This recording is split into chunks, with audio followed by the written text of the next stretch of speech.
Welcome back to the Strictly Muscles Chronicles. My name is Martin Kimpston, and I'm a personal trainer, nutrition coach, and muscle activation technique specialist in Chicago, Illinois. I put together the Chronicles right now to help my clients with exercise, nutrition, and mindset tips during the COVID-19 pandemic. It is exploding into something where people are sharing it with their family and friends and their community. I appreciate that very much.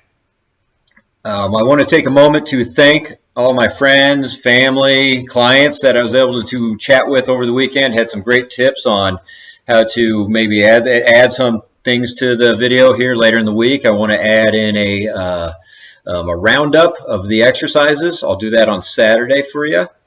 And then I've also been grateful for everybody reaching out to me via Facebook messages, text messages, and emails to help them understand the content a little bit more and to give me feedback and encouragement there as well.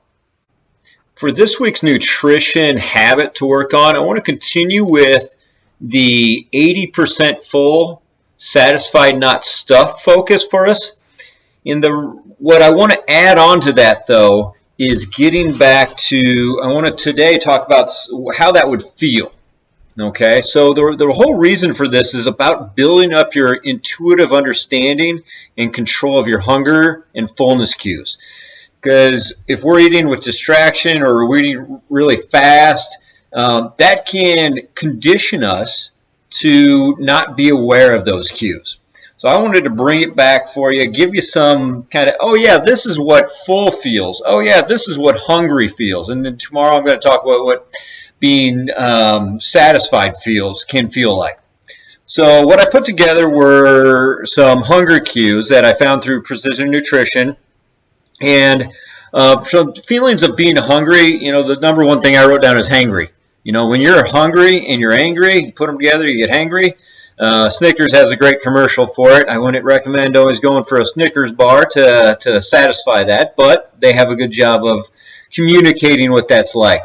Getting a headache, being lightheadedness, okay, getting a little dizziness up there, difficulty with your focus if you're working, if you're reading, if you have to keep reading something over, that can be a sign.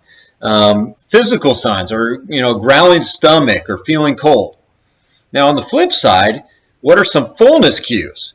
Well, those could be, you're stuffed, bloated, gassy, heartburn. You're really fatigued or you're sluggish, you want to go take a nap.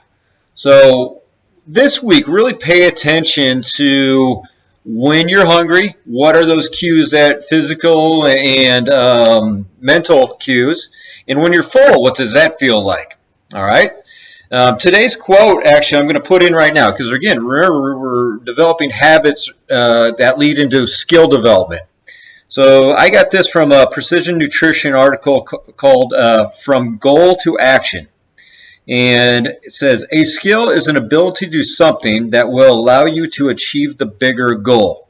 So apply these in order to reach your bigger goal. Okay, it's step-by-step progressive manner. Time for exercise. So you remember last week, I was talking about the shoulder press. And I was talking about if you're checking your range of motion, and you can say I only get to here. Well, then we position the exercise, your body, so you can still do a shoulder press or overhead press, but take advantage or work within your capabilities. Well, what I want to do is, what if there's a way to go from here to here? There may be, and that's where muscle activation techniques come in. And the technique, or the goal of muscle activation techniques when I work with people, is to find a position they can't get into. So say shoulder over your head. And if you can't go as far on one side as the other, well, let's do something to improve that by making you stronger. So I wanted to implement that today for all of you that did this, and you're like, well, that's all the further I could go. Now, there are other possible reasons for you not to be able to move as far other than your muscles aren't strong enough to lift you there. But again, that would be something you'd be working with somebody in person, or we do a live video and maybe able to help you with that. But to implement something on your own, let's go ahead and do some simple isometrics. Now, what is an isometric? An isometric is essentially you're putting your arm, your body in a certain position, a joint in a position. Example I'm giving here is an elbow joint is bent at roughly 90 degrees. And then I'm going to go ahead and just give myself a little resistance. So my left hand is here, and I'm pulling up into it very lightly so I can continue to breathe and talk and communicate with you without trying to really grind something out. All right, we're not going maximal effort. We're going the lowest possible amount of contraction that you can do. All right, so trying it back into this overhead thing. So imagine on my left side, I can get to here. My right side, I can only get to here. Okay, so it's a little bit less. Well, how do we improve that? How can we see if we can get the muscles stronger up here to move you here? Well, what I'm going to do is just use the core pad again. And I'm just going to go ahead and lay down. And I have that to my side. And this is another way for you to check your range of motion. So, okay, I can get all the way, my hand to the ground. Okay, I can do that. So for demonstration purposes, say you can only get to here. All right, so then I set my prop up that way. And what I'm going to do is just go ahead and bring it to that position. And now I'm lightly doing that isometric, pushing towards the floor. Now, watch my stomach as I do this. So I'm going to begin. Ready, begin. And I'm trying to breathe nice and controlled. So I'm focusing on the breathing while getting a nice little contraction through the top of my shoulder, okay? 6 seconds, and I'm relaxing. And then I'm going to go ahead and begin. Nice and light, soft as you can while breathing naturally.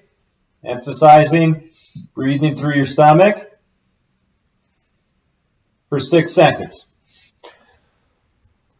What I would ask you to do there is do that for 6 seconds, 6 reps, resting about 5 seconds in between, and then go ahead and see, can you now move further? All right, in this example, I can move fine anyway, so that's not as helpful as I wish it could be, but you can go, well, I could go here before, and now I can get to here.